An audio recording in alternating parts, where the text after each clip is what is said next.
Ada sebuah fakta, jika 375 nama orang yang saya sebutkan ini hartanya digabungkan semua sama dengan kekayaan 3 miliar harta umat manusia. Bill Gates, Donald Trump, Warren Buffett, Lakshmi Mittal, Paul Allen, Mark Cuban, Jeff Bezos, Rupert Murdoch, Sam Walton, dan seterusnya hingga 375 orang. Demikianlah jumlah kekayaan mereka kalau dijumlahkan sama dengan gabungan kekayaan 3 miliar manusia. Bangsa manapun di dunia, ukuran otaknya, volume otaknya, panjang sarafnya, jumlah pengantar kimianya dalam otak, sensornya, semua sama. Kecepatan kemampuan berpikir sebagian orang tersebut IQ-nya pun tidak berbeda jauh. Kemampuan menyimpan datanya juga sama. Anggaplah otak itu komputer, anggaplah otak itu hardware. Semua manusia hardware-nya sama. Lalu di mana perbedaannya? Mengapa yang satu lebih sehat dari yang lain? Mengapa yang satu mudah tertawa? Mengapa manusia lain mudah mendapatkan jodoh? Mengapa dia lebih cepat mendapatkan uang? Mengapa dia mendapatkan karirnya sangat cepat dari yang lain? Ada sebuah sistem pada manusia yang namanya belief system, sistem keyakinan. Ini ditanam di dalam subconscious pikiran bawah sadar seseorang. Jika sudah ditanam di posisi ini, merubahnya memerlukan teknik khusus. Cara biasa tidak akan pernah berubah. Misalnya kebiasaan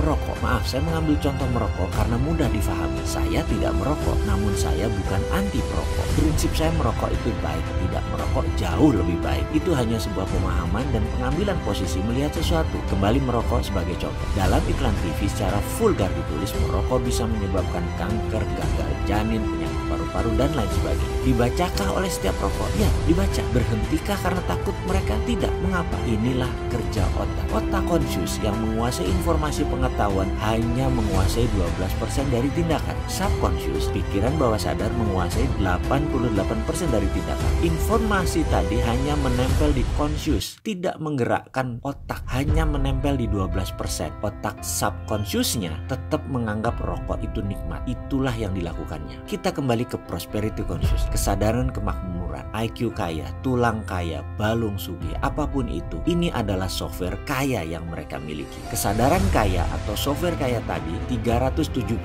orang yang kaya tadi memiliki software ultra kaya. Sementara 3 miliar manusia sisanya belum memiliki. Mulai bisa menerima? Masih berat? Kita lanjut. Dulu saya mengalami jalan kehidupan yang turun naik seperti gelombang laut selagi badai. Saya pernah memiliki materi berlimpah yang 3 tahun kemudian tinggal di rumah kontrakan dengan masih menanggung hutang besar. Kemudian kembali berlimpah materi yang kemudian di puncaknya kembali terpuruk. Balik lagi naik ke atas dengan beragam kisah pahit manis lainnya. Saya banyak bertanya urusan beginian, urusan jalan hidup, urusan bagaimana bisa makmur dan tetap makmur. Hingga saya memutuskan belajar kemanapun dan mencari kemanapun agar saya mendapatkan jawaban dan solusi masalah kemakmuran. Sampailah saya belajar ke School of Mind di Australia tahun 2001. Disinilah semua terungkap, setidaknya menjawab apa yang saya cari. Jadilah sebuah pelajaran bisnis ala Mardi. Pengalaman-pengalaman pribadi tersebut saya buatkan dalam sebuah video naratif yang disiapkan untuk sahabat semua. Ada harga tentunya dan jauh lebih murah dari 7 hari mengikuti pelajaran tersebut. Sekali lagi, selamat mengikuti video Science to Get Rich Advice.